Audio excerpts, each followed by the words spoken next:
Saudaraku yang dikasihi oleh Tuhan, saya dari kecil Kristen, lahir di Cimahi. Dulu disebut Desa Cimahi. Saya bangga menjadi orang keturunan Tionghoa dari Cimahi yang dulu disebut desa.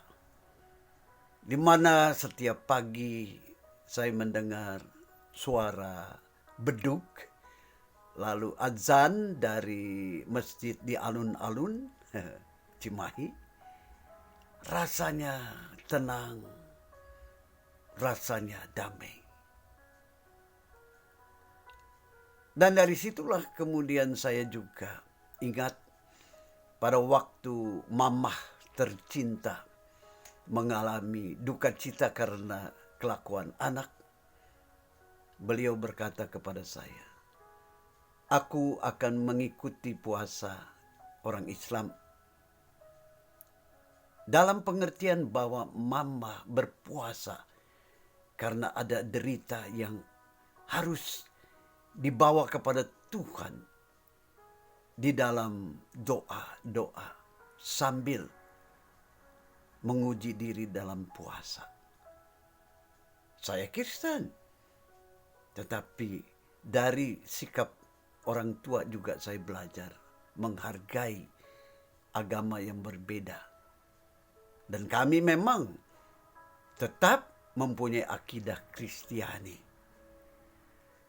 Nah, dari situlah kemudian pada waktu saya juga pagi hari ini bangun lalu mendengar tentang pelajaran sholat dari Dr. Fakhrudin yang luar biasa dalamnya mengkaji sholat menurut Imam Al-Ghazali. Dan di situ saya singkatkan saja bagaimana dikatakan di dalam tingkat-tingkat sholat itu ada yang disebut sujud. Lalu diungkapkan oleh Dr.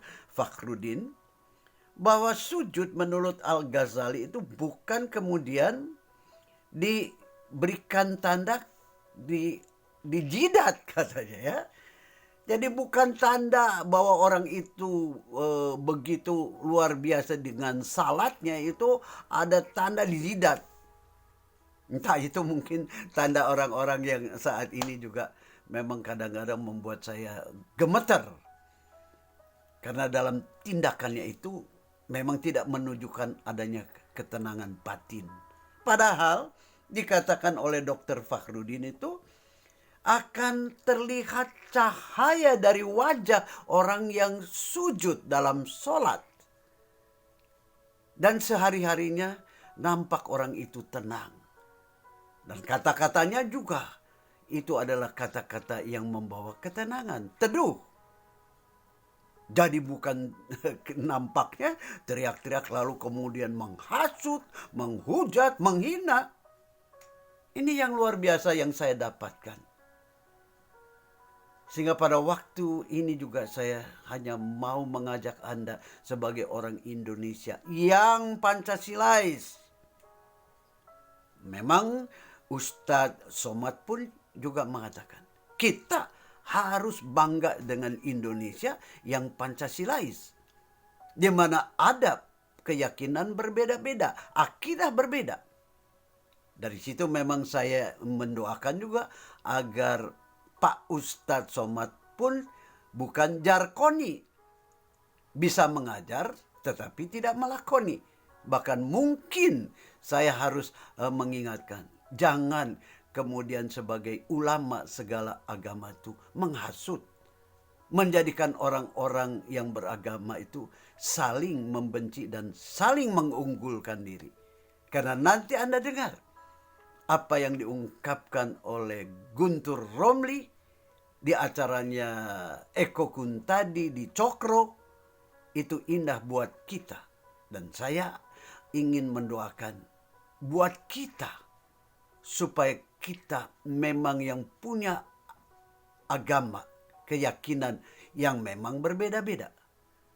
Tetapi biarlah dari wajah Anda dan Andi itu keluar wajah sejuk, tenang, membawa cinta di tanah air kita. Ideologi Wahabi ya, kelompok-kelompok fundamentalis Islam atau revitalisasi agama. FPI kan secara syariat atau apa gitu katanya bagian dari ini. Wahabi itu kan mengaku juga Ahlussunnah wal Jamaah. Kalau kita mau lihat antara perbedaan Ahlussunnah wal Jamaah Sunni dengan Syiah, maka Wahabi, teroris, JI itu semua dalam lingkup Ahlussunnah wal Jamaah. Mereka ngakunya itu. Iya, mengaku. Ya mengaku ya boleh aja mengaku. Tapi pada tindakannya kan ketika mereka mudah mengkafirkan, melakukan kekerasan, kemudian membangkang kepada pemerintah yang sah, ya kan? Kemudian melakukan pelanggaran-pelanggaran terhadap hukum, itu kan bukan dalam konteks politik Ahlussunnah wal Jamaah gitu. Seperti yang Ya, diyakini NU ya. Ya, FPI kan nggak hanya mengklaim Ahlussunnah aja, mereka mengklaim paling Islam, pembela Islam. Gitu. Luar biasa kan? Islam yang menurut sabda Rasulullah SAW, al-Islamu ya'lu wa la yu'la alaih, bahwa Islam itu unggul dan tidak ada yang diunggulkan. Tiba-tiba ada sekelompok orang yang merasa paling membela Islam. Sabda Nabi, Islam sudah unggul, nggak ada yang lebih unggul dari Islam tuh nggak ada. Jadi nggak perlu FPI.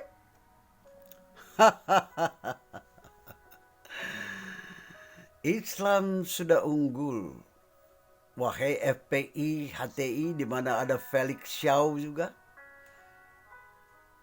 Nah, dari situ memang saya hanya mengajak, mari kita berdoa. Kalau sejatinya memang agama yang Anda yakini itu sudah unggul, orang yang unggul itu percaya diri dan tiada ketakutan di dalamnya. Jadi dari situ, mengapa pula kita harus bersaing? Mengapa pula kita takut? Indahnya saya sebagai orang Kristen yang bisa belajar untuk mendapatkan moral-moral yang mulia dari saudara saya yang Islam. Silakan bagikan agar orang yang beragama, yang punya akidah berbeda-beda, tidak saling menjatuhkan, tidak saling melecehkan. Itulah indahnya negara kesatuan NKRI yang orang-orangnya semuanya seyogianya beragama walaupun berbeda-beda keyakinannya. Amin. Saya tertarik juga dengan ungkapan Ustadz Somad yang begitu luar biasa cerdik pintarnya. Tetapi biarlah kiranya dari situ juga ada satu kenyataan yang kita harus dapatkan, yaitu biarlah orang-orang seperti Ustadz Somad, Aagimkah, bahkan di sini ada Refli Harunkah, ataukah Anies Baswedan, bukan hanya jarkoni, mengajar tanpa melakoni. Anda dan Andi biarlah menjadi bukan orang jarkoni, bukan yang mengajar, tetapi tidak melakoni cinta kasih ilahi.